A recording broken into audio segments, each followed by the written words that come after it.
This is Pirates Assault, a tower defense game for Windows Phone 7. It's a fairly standard menu and standard options, so you can have toggle for music, sound and vibration, and the option to wipe your saves, in case you really want to have to do everything from the start again. There's also an about page, which is actually just the credits.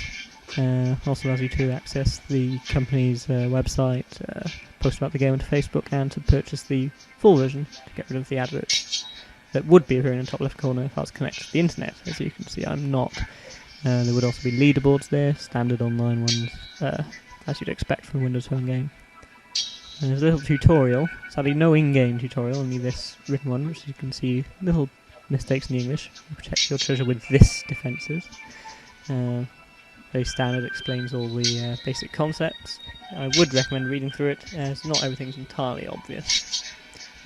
Also includes details about the 4 weapons you have available to you, though misses out on certain key details. For instance, the catapult just tells you it's a land defense. Doesn't mention it's actually your only spread shot weapon in the game. You'd have the explosive barrel and the whirlpool. Again, doesn't really explain the distinction between them. You have to find that out for yourself. Anyway, this is the first level of the game. There are 4 levels in total. As you can see, it doesn't show you where the enemies will come from or their route. You have to wait until they appear to know what you're meant to be doing.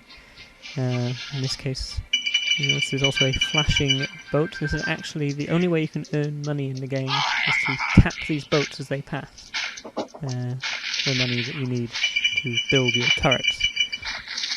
So these boats gradually come along. They always follow the same route on the level, so once you've been to a level once, you'll know exactly what to expect.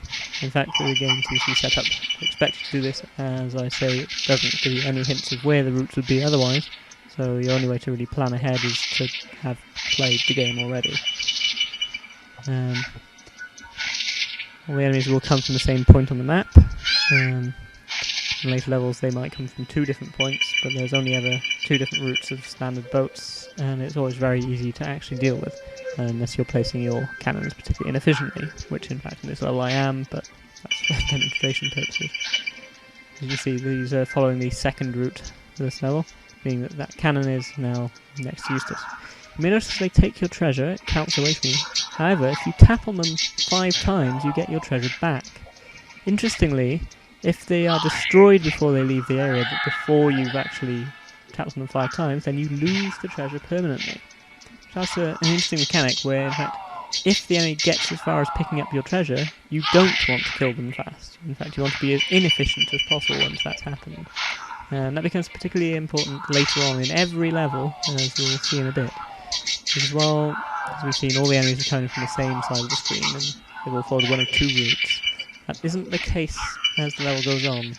There will always be a 3rd set of boats, of black boats that will appear from another side, always nowhere near any possible turret places.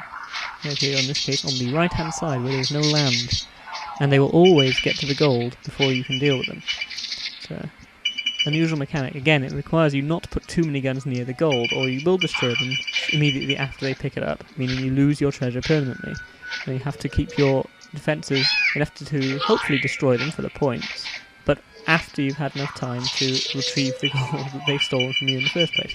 Here we can see the black boats, which I'm going to now destroy using the special power-up, the Storm. So in the top left-hand corner, the little cloud icon. Once the bar underneath it is filled, you may call up Storm by shaking the screen, which will destroy everything on screen. A quick look at the other levels. There's a great deal to them, but just so you've got an idea what to expect.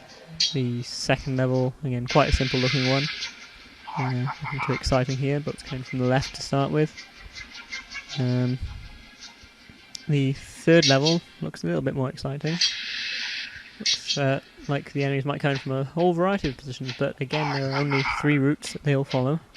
So in fact, once you know what to expect, it's not too complicated. And then the final level, level 4, it's a bit more dramatic than the others. You see this volcano in the middle, spouting smoke. You might think, ooh, that's going to have an interesting effect on the gameplay. It isn't, sadly. The only effect it has is that occasionally the screen will start to shake slightly. The only effect of which being that it makes it slightly harder to click on boats or to place your you can see it shaking. Bit of a disappointment really, but aside from that there's no effect from the volcano, aside from that nice little visual cloud effect. So that was Pirates Assault.